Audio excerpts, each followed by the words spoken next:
Hello everyone. आज के इस वीडियो में हम क्लास 12th हिंदी आरओ काव्य खंड के अध्याय 1 आत्म परिचय के बारे में पढ़ने वाले हैं। इसका दूसरा पार्ट एक गीत हम दूसरे वीडियो में करेंगे। तो आइए आज पढ़ते हैं आत्म परिचय के बारे में। आत्म परिचय हरिवंश राय बच्चन जी द्वारा रचित है, जो कि उनके काव्य संग्रह निशा निमंत्रण में संकलित है। इस कविता में कवि ने व्यक्ति और संसार का घनिष्ठ संबंध दर्शाया है। इस संबंध के कारण संसार से निरपेक्ष रहना संभव नहीं है। कवि कहता है कि वह संसार में जीवन का भार अर्थात सांसारिक जिम्मेदारियों के बावजूद अपने जीवन से प्यार करता है। कवि अपने जीवन को सितार की तरह मानते हैं। किसी प्रिय के द्वारा कवि के कोमल मन की भावनाओं को छू लेने से जो दिल में हलचल पैदा हुई है, उसी प्रेम से भरे हुए अपने जीवन को कवि जी रहा है। कवि प्रेम रूपी मदिरा को पीकर उसके नशे में मस्त रहते हैं।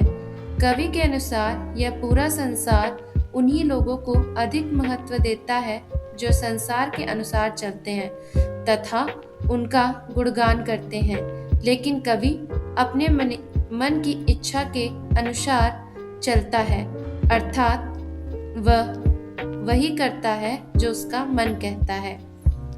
फिर दुनिया उनके बारे में क्या कहेगी, इसकी उन्होंने कभी परवाह नहीं की। कवि के अनुसार यह संसार अधूरा है, जिस कारण उसको यह संसार पसंद नहीं आता। कवि को स्वार्थी व चापलूसी से भरे संसार में रहने से अधिक अपनी कल्पनाओं के संसार में रहना पसंद है। संसार के लोग संसार के आपदाओं रूपी सागर को पार करने के लिए कर्म रूपी नाव बनाते हैं, परंतु कवि संसार रूपी सागर की लहरों पर मस्त होकर बहता है। वह अपनी जवानी के पागलपन की मस्ती में घूमता रहता है। इस पागलपन के कारण कवि अनेक दुख व निराशाओं का भी सामना करता है और वह इन दुखों व निराशाओं को साथ में लिए घूमता है। इस संसार में लोगों ने सत्य को जानने की कोशिश की, परंतु कोई भी सत्य को जान नहीं पाया और बिना सत्य जाने ही इस संसार को छोड़कर चले गए। कवि बताते हैं कि नादान अर्थात मूर्ख भी वही होते हैं जहाँ समझदार एवं चतुर होते हैं। हर व्यक्ति अपने स्वार्थ को पूरा करने के लिए वैभव, समृद्ध, भोग विलास की तरफ भाग रहा है। वे इतना सत्य भी नहीं सीख सके हैं कि सांसारिक वस्तुएं सदैव के लिए नहीं रहती। यह सब जानते समझते हुए भी अगर यह संसार कुछ सीख नहीं पाता है तो फिर इसे मूर्ख ही कहा जाएगा।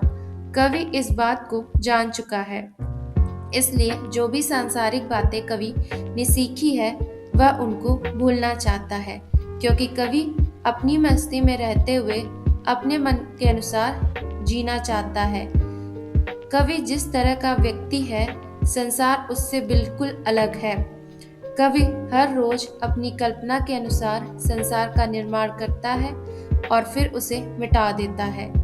कवि अपने रोने को प्रेम में छिपाए फिरता है। कवि की वाणी भले ही ठंडी सी प्रतीत होती हो, परंतु वह उसमें हमेशा पूरा जोश है। प्रेम की पीड़ा के कारण उसके मन का रोना अर्थात मन की पीड़ा शब्द रूप में प्रकट हुई और उसके इस रोने को संसार ने गीत समझा। जब कवि की वेदना अधिक हो गई तो उसने अपने दुख को शब्दों के माध्यम से व्यक्त करना चाहा और संसार इस प्रक्रिया को मात्राओं का निश्चित मान अनुसार पद रचना समझने लगा। कवि को यह समझ नहीं आ रहा है कि यह संसार उसे कवि के रूप में क्यों अपनाना चाह रहा है, क्योंकि कवि तो स्वयं को नया दीवाना कहता है, जो इस दुनिया में मिलने वाली हर परिस्थितियों में मस्त रहता है। कवि प्रेम रूपी मस्ती का संदेश लिए फिरता है, जिसको सुनकर सार झूम उठता है। कवि के प्रेम भरे गीतों की मस्ती सुनकर लोग प्रेम में झुक जाते हैं तथा प्रेम के आनंद से झूमने लगते हैं। Thank you for watching this video. Subscribe for more videos to like it and subscribe the channel for watching more videos like this. Thank you for watching it.